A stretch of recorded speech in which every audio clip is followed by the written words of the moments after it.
மீனராசி நேயர்களுக்கு எப்படி இருக்கும்? நல்லா தான் இருக்கும். ஜென்மத்தில் இருக்காரே சார், கவலைப்படாதீங்க. குரு வந்து உங்களுக்கு சாதகமாக இருப்பார். இடமாற்றம், தொழில் மாற்றம், வருமான மாற்றம், நீங்கள் எதிர்பார்க்குற வருமானங்கள்லாம் நல்லா வரும். இடமாற்றம் எல்லாருக்கும் அமெரிக்காவில் கிடைக்கல, உங்களுக்கு கிடைக்கும். எனக்கு படிக்கிறதுக்கு எல்லா நாட்டிலையும் எனக்கு கூப்பிட்றாங்க சார், போயிட்டு வாங்க சார். அதுக்கான வருமானம் வருமா? இன்னும் 5 வருடங்கள் அது எப்படி தான் கடவுள் அளந்து கொடுக்குறானோ தெரியல. உங்கள் வரவுக்கும் செலவுக்கும் சரியாக, உங்கள் வர வேண்டிய வரவும் நீங்கள் கொடுக்க வேண்டிய செலவும் சரியாக இருக்கும். கௌரவம் பாதிக்காது. ஏன்னா குருவோட வீடு இல்லை. ஞாயிறுங்கிற கிராமம் சென்னைக்கு பக்கத்துலேயே இருக்குது, போயிட்டு வாங்க. கோதுமை தானம் செஞ்சுட்டு வாங்க. நிறைய பேர் கோயிலில் மூடிடுவாங்க. கோயில் மூட்டா கூட கவலையே கிடையாது. அந்த கோயில் சுவாமி பாதம் இருக்குது பாருங்கள், பாதத்து மேலே கற்பூரத்தை ஏற்றிட்டு வந்துட வேண்டியது. என்னுடைய கடமை, ஜோசியர் சொன்னார் கற்பூரம் ஏற்றுது, நான் ஏற்றிட்டேன். சுவாமி பாதமாவது, அவர் கட்டியிருக்கிற துணியாவது, எதை பற்றியும் கவலை கிடையாது. அப்படியெல்லாம் செய்யாது. குரு பிரம்மா, குரு விஷ்ணு, குருதேவோ மகேஸ்வரः, குரு சாட்சாத் பரபிரம்மா, தஸ்மை ஸ்ரீ குருவே நமः. என் அன்பு பக்தி இன்ஃபோ தமிழ் நேயர்கள் அனைவருக்கும் என் அன்பு வணக்கங்கள். சனிப்பெயர்ச்சின்னு சொன்ன உடனே எல்லாருக்குமே ஒரு பயம் இருக்கும் இல்லைங்களா? மற்ற கிரகங்கள் அப்படின்னும் போது வேற, சுப கிரகங்கள் மாறும்போது நமக்கு எல்லாமே நல்ல விஷயமா தானே நடக்க போகுது. ஆனால் இந்த சனீஸ்வரர் ஆயுள்காரகன், மந்தகன், மிகப்பெரிய செல்வத்தை தருவார். அதில் வந்து எந்த ஒரு பிரச்சனையும் இல்லை. சார் செல்வத்தை கொடுப்பாரா? ஆமாங்க, நிரந்தர செல்வத்தை கொடுப்பார். ஆனால் அனுபவத்தையும் சேர்த்து கொடுப்பார். பணம்னா என்ன, பட்டினினா என்ன, செய்யாத குற்றம்னா என்ன, தண்டனைனா என்ன, நேர்மையாக நடப்பது என்ன, உண்மையிலேயே உங்கள் உழைப்புனா என்ன, உயர்வுனா என்ன, வேர்வைனா என்ன. ஆகவே சுப கிரகங்கள் வந்து நல்ல பலனை கொடுக்கும். அசுப கிரகங்கள் வந்து நமக்கு ஏதோ இல்லாததெல்லாம் கொடுத்துரும். அதுவும் இந்த சனிப்பெயர்ச்சி இந்த வருஷம் இருக்குது பாருங்கள். சனிப்பெயர்ச்சி இருக்கா இல்லையா? ஒரு சில ஜோதிடர்கள் வாக்கிய பஞ்சாங்கப்படி சனிப்பெயர்ச்சி இருக்குது. திருக்கணித பிரகாரம் ஏற்கனவே முடிஞ்சு போச்சு. நான்லாம் கூட திருக்கணித பிரகாரம் ஏற்கனவே சனிப்பெயர்ச்சி முடிஞ்சு போயிடுச்சு. 2வது சனிப்பெயர்ச்சிக்கான பலன்கள், பரிகாரங்கள் நம்ம ஏற்கனவே சொல்லியாச்சு. ஆகவே 6ஆம் தேதி நடக்கக்கூடிய சனிப்பெயர்ச்சி 12 ராசிக்காரர்களுக்கும் சந்தோஷத்தையும், கௌரவத்தையும், உடல் ஆரோக்கியத்தையும், மன நிம்மதியும், சந்தோஷத்தையும் தரணும் அப்படின்னு வேண்டிக்கிட்டு 12 ராசிக்காரர்களுக்கு எப்படி இருக்கும்னு சொல்லிட்டு பார்ப்போம் வாங்க. மீனராசி நேயர்களுக்கு எப்படி இருக்கும்? நல்லா தான் இருக்கும். ஜென்மத்தில் இருக்காரே சார், கவலைப்படாதீங்க. குரு வந்து உங்களுக்கு சாதகமாக இருப்பார். இடமாற்றம், தொழில் மாற்றம், வருமான மாற்றம், நீங்கள் எதிர்பார்க்குற வருமானங்கள்லாம் நல்லா வரும். இடமாற்றம், வெளிநாடு, வெளி மாநிலம். சார் அந்த நாட்டில் எல்லாத்தையும் க்ளோஸ் பண்ணிட்டாங்க சார், உங்களுக்கு கிடைக்கும். எல்லாருக்கும் அமெரிக்காவில் கிடைக்கல, உங்களுக்கு கிடைக்கும். எனக்கு படிக்கிறதுக்கு எல்லா நாட்டிலையும் எனக்கு கூப்பிட்றாங்க சார், போயிட்டு வாங்க சார். அதுக்கான வருமானம் வருமா? தாராளமாக. 7.5 சனி ஜென்ம சனி ஆச்சு சார். நேரத்துக்கு சாப்பிடுங்க, நேரத்துக்கு தூங்குங்க, கண்டதை சாப்பிடாதீங்க, இரவில் ரொம்ப நேரம் கண் விழிக்காதீங்க, காலையில் எழுந்து படிங்க. நைட்டு வந்து 2 மணி வரைக்கும் படிக்கிறேன் சார், அது பெருமை இல்லை. 10 மணிக்கு தூங்குங்க, காலையில் 3 மணிக்கு 4 மணிக்கு எழுந்து அப்போ படிங்க. அப்போ நீங்கள் கண் விழிக்கும்போது உங்களை பாதிக்காது. இப்போ கண் விழிக்கும்போது பாதிக்கும்.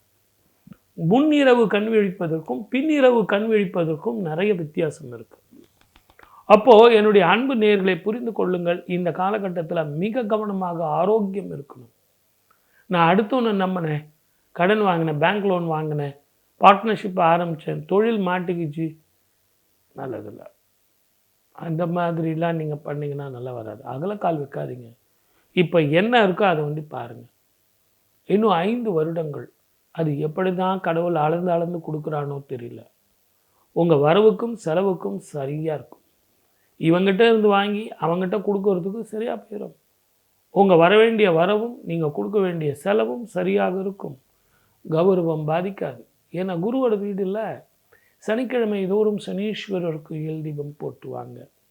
திருநள்ளாறு அப்படிங்கிற ஸ்தலத்துக்கு போகவே முடியாது, போகவே விட மாட்டான்.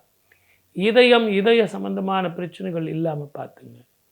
ஞாயிறுங்கிற கிராமம் சென்னைக்கு பக்கத்துலேயே இருக்குது, போயிட்டு வாங்க. கோதுமை தானம் செஞ்சுட்டு வாங்க. திருநள்ளாறுங்கிற ஸ்தானத்தில் சனிக்கிழமை தோறும் அந்த கோவிலுக்கு தான் போய் தீபம் போடணுன்றதில்ல, ஒரு முறை அந்த குளத்தில் குளிச்சுட்டு நல்லெண்ணெய், நல்ல நாட்டு நல்லெண்ணெய் வாங்கி கொடுத்துட்டு வாங்க. சனிக்கிழமை தோறும் சனீஸ்வரருக்கு மாலை நேரத்தில், காலையில் யாருக்கு தீபம், மாலையில் யாருக்கு தீபம், மதியத்தில் யாருக்கு தீபம். நிறைய பேர் கோயிலில் மூடிடுவாங்க. கோயில் மூட்டா கூட கவலையே கிடையாது. அந்த கோயில் சுவாமி பாதம் இருக்கு பாருங்கள், பாதத்து மேலே கற்பூரத்தை ஏற்றிட்டு வந்துட வேண்டியது. என்னுடைய கடமை, ஜோசியர் சொன்னார் கற்பூரம் ஏற்றுன்னு, நான் ஏற்றிட்டேன். சுவாமி பாதமாவது, அவர் கட்டியிருக்கிற துணியாவது, எதை பற்றியும் கவலை கிடையாது. அப்படியெல்லாம் செய்யாதீங்க. சாயந்தரமாக போயிட்டு ஒரு நல்லெண்ணெய் தீபம் போடுங்க. இப்படி போட்டு வந்தீங்கன்னா மலை போல் வர பிரச்சனைகள் பனி போல் மாறும். வாழ்க வளமுடன். All the best. 12 ராசிக்காரர்களுக்கும் இப்போ நம்ம பலன்கள் பார்த்தோம், பரிகாரம் பார்த்தோம். இருந்தாலும் ஜோதிடம்ங்கிறது கட்டுமானம் எப்படி தெரியுங்களா? அந்த பில்டிங் கன்ஸ்ட்ரக்ஷன் ஃபவுண்டேஷன் ஆன்மீகத்து மேலே தரும். அந்த ஆன்மீகம் நலச்சக்கரவர்த்தி திருநள்ளாறில் தர்பாரண்யேஸ்வரர் கோவிலில் தர்பாரண்யேஸ்வரரை வழிபட்டு தன்னுடைய சனீஸ்வரருடைய தாக்கம் போகிறதுக்காக வழிபட்ட தலம். ஏன் சனீஸ்வரரே வழிபட்ட திருத்தலம் தான் திருநள்ளாறு. அப்போ அந்த கோவிலில் அவங்களுக்கெல்லாம் சுப பலன்கள் நடக்குது அப்படின்னா, அங்கே இருக்கிறவங்கெல்லாம் எப்பெல்லாம் சனீஸ்வரரை கிரகங்கள் மாறுதுன்னு அவங்களுடைய வட்டார பஞ்சாங்கங்களை பற்றி சொல்கிறாங்களோ அதை தானே நம்மளும் ஃபாலோ பண்ணோம். ஒரு சில நேரங்களில் ஆன்மீகத்துக்கு ஜோதிடத்துக்கு ரொம்ப பக்கபலம். அந்த பக்கபலத்தை நம்ம தூக்கி விசிறடிக்க முடியாது. நீங்கள் ஒரு தனிப்பட்ட மனிதனை பார்க்கும்போது வேணால் ஒரு திருக்கணிதத்தை ஃபாலோ பண்ணிக்கலாம். ஆனால் யூனிவர்சல் பொதுவான வாழ்க்கையை நீங்கள் பார்க்கும்போது ஊரோடு ஒத்து வாழ்ந்துன்னு சொன்னாங்க. ஆகவே நம்ம இதில் ஆர்கியூமெண்ட் பண்ணுறதோ, அதில் எனக்கு தான் எல்லாம் தெரியும், நான் தான் கரெக்டுன்னு சொல்கிறதோ இதில் என்ன இருக்குது? 2 பெயர்ச்சி கொண்டாடி தான் போங்களேன். திருக்கணித பிரகாரம் பண்ணிங்க, வாக்கிய பிரகாரம் பண்ணிங்க. ஆக நமக்கு பலனில் முக்கியம். நமக்கு என்ன மாதிரி பலன் கிடைக்கும் அப்படின்னு தான் பார்க்கணுமே ஒழிய, இதில் குற்றம் குறை பார்த்து இது சரியா அது சரியா, எது சரிங்கிற பட்டிமன்றம் வச்சுக்கிறதோ, நம்மளை நாமே தாழ்த்திக்கிறதோ, ஒருவர் மற்றவரை தாழ்த்தி பேசுகிறதோ, சிறப்பு பற்றி பேசுகிறதோ, எனக்கு தான் எல்லாம் தெரியும்னு சொல்லி பேசுகிறதோ தவறு. ஆகவே ஒரு கோவில்களில் அதுவும் சிறப்பு பெற்ற சனீஸ்வரருக்கு உண்டான அந்த கோவிலில் அவங்க செய்கிறாங்க அப்படின்னா no more argument. Supreme court மாதிரி, சுப்ரீம் கோர்ட்டில் சொல்லிட்டாங்கன்னா அது நோ அப்ஜெக்ஷன் அட் ஆல். அதுக்கப்புறம் எங்கே போவீங்க நீங்கள்? அந்த மாதிரி நம்ம தலை வணங்கணும். அந்த ஒரு அடிப்படையில் எதிர்வரும் மார்ச் மாதம் 6ஆம் தேதி சனி பயிற்சி நடக்கப் போகுது. கும்பத்தில் இருந்து மீனராசிக்கு போக போகிறார். ஆனால் உண்மையிலேயே புரட்டாதி 4ஆம் பாதத்தில் இருந்து உள்ளுக்குள்ளேயே அவர் மாறப்போகிறார் அப்படிங்கிறது தான் உண்மை. இருந்தாலும் இந்த கிரகப்பெயர்ச்சி 12 ராசிக்காரர்களுக்கு நல்லது தருமா? ஏன்னா இவர் தான் ஆயுள்காரர்கள். ஒரு மனிதனுடைய வாழ்க்கையில் 120 வருடங்கள் ஒருத்தர் வாழ்ந்தான்னா 60 வருடங்கள் சனீஸ்வரருடைய திசையாகவே நடந்துக்கிட்டு போகுது. 7.5 சனி, அஷ்டம சனி, அர்த்தாஷ்டம சனி, கண்டக சனி, இப்படி அவனுக்கு எத்தனையோ வகையான சனீஸ்வரருடைய தாக்கம். முத்தாய்ப்பு வச்ச மாதிரி 19 வருஷங்கள் சனி மகாதிசை. இதில் யாரும் மாட்டாத ஆளே கிடையாது. அரசனாக இருந்தாலும் சரி, ஆண்டியாக இருந்தாலும் சரி, ஆணாக இருந்தாலும் சரி, பெண்ணாக இருந்தாலும் சரி, எப்படிப்பட்டவனாக இருந்தாலும் சரி, இந்த சனீஸ்வரனுடைய பார்வையில் மாட்டி தான் தீரணும். சர்வேஸ்வரனாக இருந்தாலும் சரி. அப்போ இந்த சனீஸ்வரருடைய சனிப்பெயர்ச்சிக்கு எல்லாரும் பயப்படுறது இயற்கை தானே. ஆகவே எதிர்வரும் இந்த சனிப்பெயர்ச்சி 12 ராசிக்காரர்களுக்கு எப்படி இருக்கும்? வாக்கியப்படி எனக்கு நல்ல ஒரு வாழ்க்கையை கொடுக்குமா? நல்ல வேலை கிடைக்குமா சார்? நல்ல உத்தியோகம் கிடைக்குமா? இடமாற்றம் வருமா? கடந்த காலங்களில் நான் பட்டுக்கிட்டு இருந்தேனே அந்த அவஸ்தைகள்லாம் தீருமா? 7.5 சனி ஆரம்பிக்குதா? 7.5 சனி விடுதா? எல்லாத்த விட கண்டக சனியா, அஷ்டம சனி எனக்கு ஆரம்பமா? ஏற்கனவே எனக்கு சனி தசை நடந்துக்கிட்டு இருக்கே, இப்போ எனக்கு ஜென்ம சனியா சார்? இப்படிலாம் தானே கேட்குறீங்க? கவலையே படாதீங்க. இதுக்கெல்லாம் என்ன பண்ணலாம்?